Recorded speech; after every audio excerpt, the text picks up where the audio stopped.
taa inayoletwa na umeme, wala sio mwangaza unaoletwa na kibatari, na sio mwanga unaoletwa na tochi ulionayo. Hapana, bali hii ni nuru ya ulimwengu ambayo imeshuka miaka 2000 iliyopita. Si mwingine anaitwa Yesu Kristo. Wakati wa uumbaji hapo mwanzo, lakini tumekuja mahali hapa kukuvuta, kukutenga na giza, kukutenga na mikosi, kukutenga na chuma ulete, kukutenga na uchawi, kukutenga na roho ya mauti, kukutenga na ufisadi, kukutenga na giza lililokushika.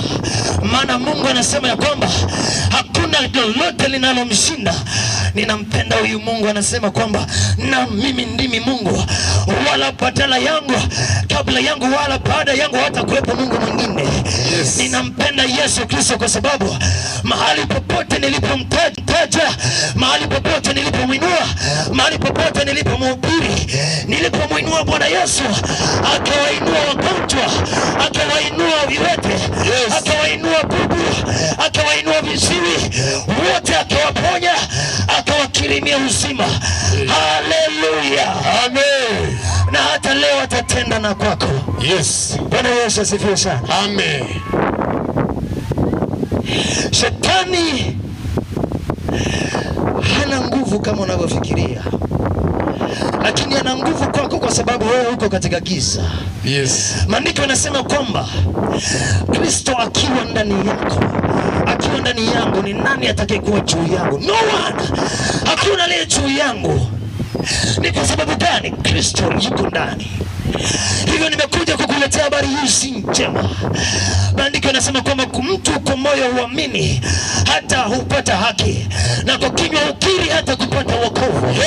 Ukimwamini Yesu Kristo kwa moyo wako mpendwa, akiingia ndani yako atayabadilisha maisha yako.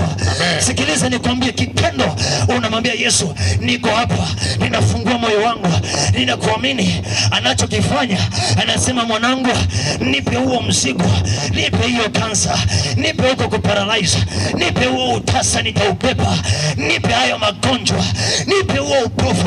Kwa sababu gani? Katika kila jambo ambalo unalolipitia, Mungu alishaachilia uponyaji wako kabla wewe haujazaliwa. Ni kwa sababu gani? Miaka 2000 iliyopita wewe haujakuwepo. Ninakuhakikishia. Naitwa Mwinjilisti Peter Herman. Namtumikia Mungu kwa uinjilisti wa mitaani, mikutano ya injili na sehemu mbalimbali. Tunamshukuru Mungu sana, mwaka uliopita tulifanya vizuri. Hakika Yesu ni nuru ya ulimwengu.